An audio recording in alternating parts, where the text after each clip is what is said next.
इस वीडियो में हम विज्ञान की एक नई विधा या डिसिप्लिन इथोलॉजी या एनिमल बिहेवियर के बारे में जानेंगे।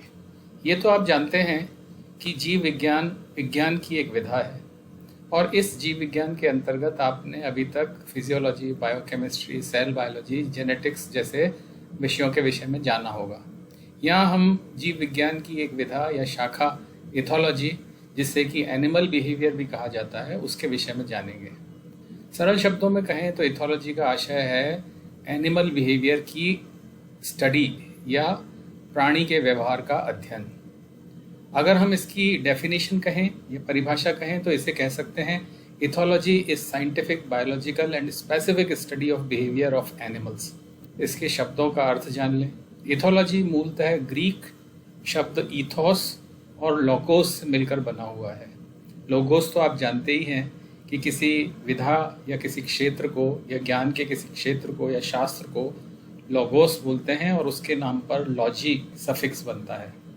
ईथोस का आशय यहाँ ग्रीक में हैबिट, कन्वेंशन, कस्टम या करेक्टर से है। डेफिनेशन के अनुसार इथोलॉजी प्राणियों के व्यवहार का साइंटिफिक, बायोलॉजिकल और विशिष्ट अध्ययन है। ये साइंटिफिक अध्ययन क्या होता है, जरा इसे समझने की कोशिश करते हैं। किसी विषय के साइंटिफिक अध्ययन का आशय है शोध का विचार बनाकर किसी समस्या को पहचानना, फिर उसके संबंध में संगत सूचनाएं, डेटा एकत्रित करना, उसके विषय में एक परिकल्पना बनाना और फिर उस परिकल्पना को टेस्ट करना, और या उसे हम कह सकते हैं कि उसके विभिन्न एस्पेक्ट्स को या पहलुओं को ठोक बजाकर देखना और अंततः किसी निष्कर्ष पर पहुंचना। ये साइंटिफिक मेथड कहलाता है। ये हमारे कयास, अंदाज, कल्पना इन सब से परे है। हम अपनी व्यक्तिगत राय साइंटिफिक स्टडी में अलग रखते हैं और हम जिस निष्कर्ष पर एनालिसिस, आकलन के आधार पर, एकत्रित सूचनाओं के आधार पर पहुंचते हैं, वही अंततः हमारे अध्ययन का सार होता है और इसको किसी भी तरह से हमारी व्यक्तिगत पसंद नापसंद प्रभावित नहीं करती है।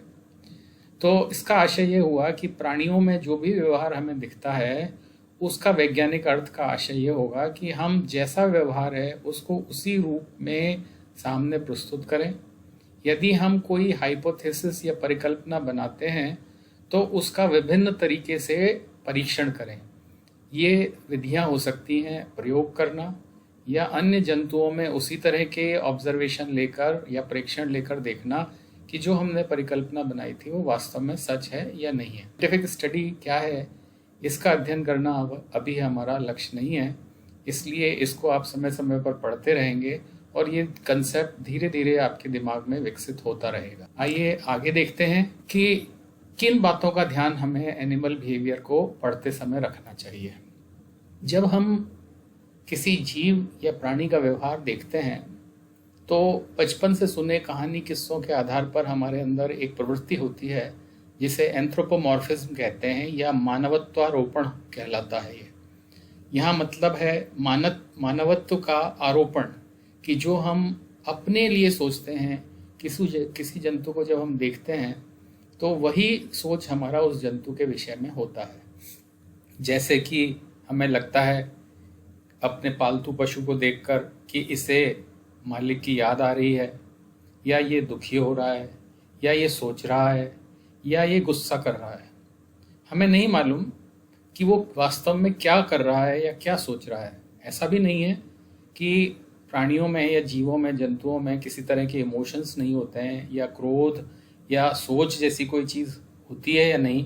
तो हम इस सब चीज़ को, जो हमारे अपने विषय में कल्पनाएं हैं, उससे परे रखते हुए हम किसी भी ऑब्जर्वेशन को अपने प्रेक्षणों से या अपने अनुभवों से परे रखते हुए अगर हम डिस्क्राइब करते हैं तो ये हम कह सकते हैं कि एंथ्रोपोमॉर्फिज्म से फ्री होता है।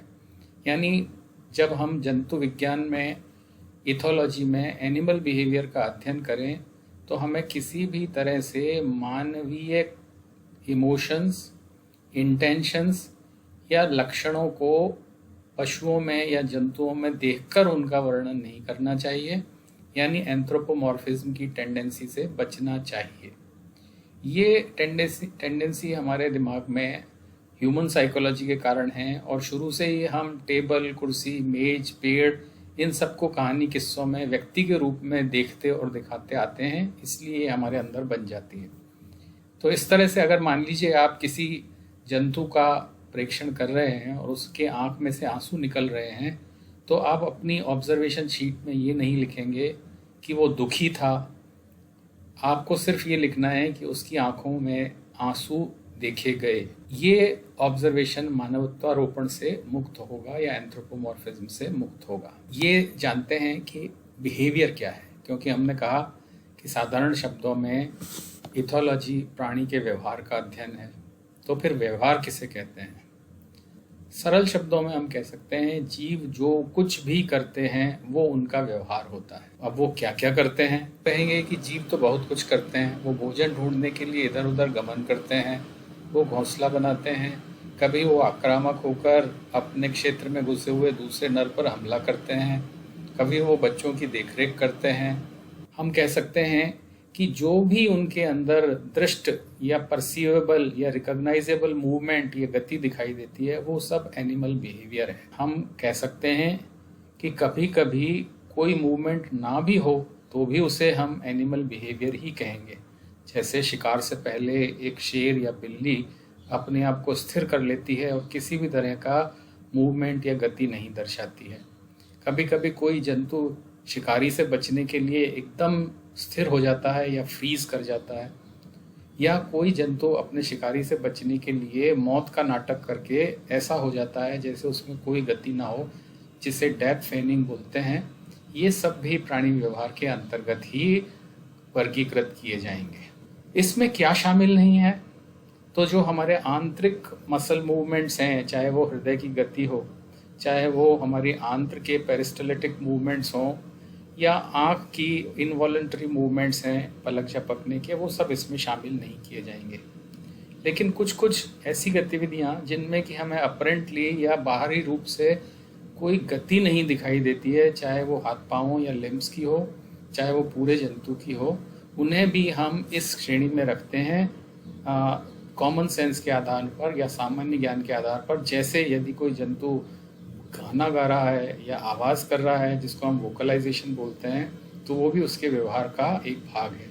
कभी कभी अपने शिकारी को हटाने के लिए, दूर भगाने के लिए किसी तरह की ओडर भी छोड़ते हैं कुछ जंतु, तो रिलीज ऑफ ओडर भी इस तरह से प्राणी व्यवहार का हिस्सा ही होगा।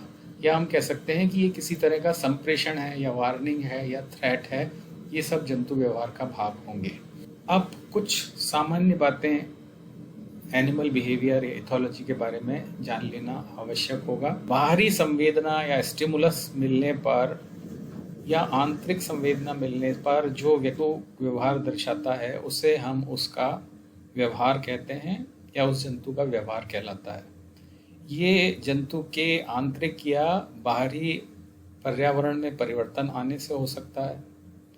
ये भी ध्यान रखना जरूरी है कि सिर्फ हमने कोई परीक्षण कर लिया और उसे रिपोर्ट कर दिया तो इतना भर कोई एरिया ऑफ नॉलेज या विज्ञान या शास्त्र नहीं बन जाता है। वो शास्त्र तब बनता है जब हम उसके विषय में बहुत सारा विवेचन करते हैं, जैसे कि ऐसा क्यों होता है, ये व्यवहार किसी व्यष्टि या इंडिविजुअल में कैसे विकसित होता है, इसके जंतु को लाभ क्या है, इसका उद्विकास कैसे हुआ होगा या इस व्यवहार का उद्विकास कैसे हुआ होगा। इन सब को जानने, लिखने और इनका कलेक्शन करने के बाद ही एक साधारण प्रेक्षण किसी तरह का शास्त्र बन सकता है। ये भी कहा जा सकता है कि कुछ व्यवहार जन्मजात या इन्नेट होते हैं या बाई बर्थ होते हैं, या दूसरे शब्दों में कहें कि जेनेटिकली हार्ड वायर्ड होते हैं। जैसे कि किसी मकान की बिजली की वायरिंग है जो स्थायी रूप से दीवार पे चिनी जाती है, उसी तरह से हमारे मस्तिष्क में कुछ व्यवहार स्थायी रूप से बने हुए होते हैं, जन्म के साथ ही होते हैं। परंतु सभी व्यवहार इस तरह के नहीं होते हैं। कुछ व्यवहार हम अपने अनुभव से जानते हैं, इन्हें हम लर्निंग या एक्वायर्ड बिहेवियर्स कहते हैं। कुछ केसेस में या कुछ मामलों में व्यवहार के अंतर्गत कुछ भाग जन्मजात होता है तो कुछ सीखा हुआ या अभिगम से आया हुआ हो सकता है। जैसे वैज्ञानिकों ने यह पाया कि अगर एक कोयल के बच्चे को शुरू से ही अलग रखा जाए तो समय आने पर, वयस्क होने पर, ब्रीडिंग सीजन आने पर वो गाना तो शुरू करता है, लेकिन उसका गायन उतना सधा हुआ नहीं होता है जितना कि समाज में रहे हुए दूसरे व्यष्टियों का या दूसरी बर्ड्स का होता है।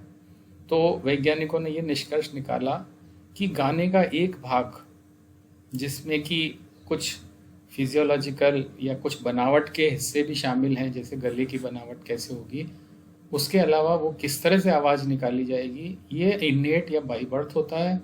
लेकिन गाने में जो एक सुधार आता है या एक जो मेलोडी आती है, जो सुरीलापन आता है, वो दूसरे इंडिविजुअल्स को सुनकर आता है। यानी गाने में दोनों भाग मौजूद हैं, जन्मजात और सीखा हुआ।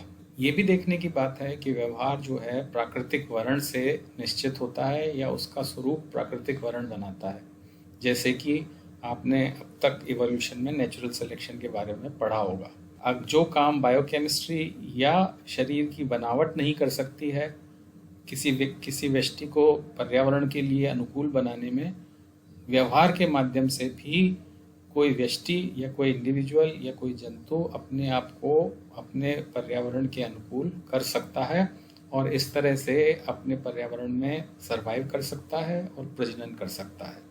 ये भी देखने की बात है कि सभी तरह के मूवमेंट को हम व्यवहार नहीं कहेंगे। जैसे कि एक प्लैंकटन यदि पानी में बहता जा रहा है तो वो उसका स्वयं का लोकोमोशन नहीं है।